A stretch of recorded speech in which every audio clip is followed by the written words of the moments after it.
We are doing one big camp out on Thursday this week, and it's a project-based learning camp out, and we've read informational texts and we've written opinion pieces about what kinds of activities we should be doing on our camp out. We've also brought in guest speakers, so you're bringing in math, you're bringing in science, you're bringing in writing, reading, all those things are coming together.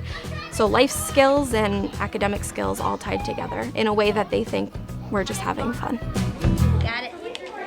Play has always been in preschool. The difference now is that it is intentional.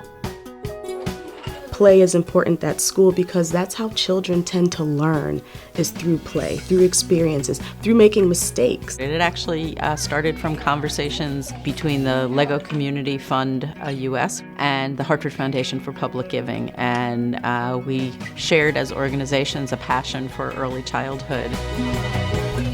The first round was really focused on working with the school districts and towns in Manchester, Connecticut and Enfield, Connecticut. The staff has been going through executive function training for 2 years. They've had people coming in and working with them on a regular basis. So we think it sets them up for success in the future. We think that it gives them those interpersonal skills, creative thinking skills, the problem-solving skills, and certainly the communication skills that will help them enhance their learning as they get into deeper and more rigorous academics in the coming years. The most recent brain science tells us that the human brain, the child's brain, is biologically programmed from very early, essentially from birth, not to develop like a mushroom all by itself in a dark room, but through social interaction. That kind of social interaction is crucial to the brain development of young kids. You have students that in a more traditional teacher-led, student-responsive setting might not raise their hand, may not engage. They may be viewed as the quiet ones. The teacher's role has changed. The teacher's role has become more of a facilitator than a provider. The students do feel like they have more ownership over the room. They're helping me create the areas. We're building these things together. The students decided that they wanted to make a food truck at the end of the day. So yesterday we did a little bit of research. Today we went a little bit more into it, and today they actually opened the food truck. And so they had customers, they had some chefs, and they were doing the cash register and taking the orders.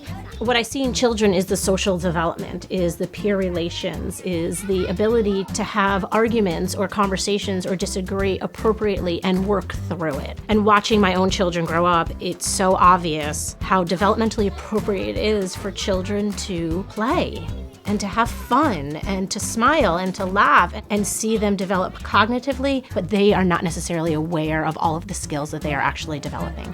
So you have parents that may have a vast knowledge of play and understand it, but also the families that have no idea, why is my child playing? Why aren't they reading and writing? And then meeting them there to say, well, you know what, play is the beginning stages of that.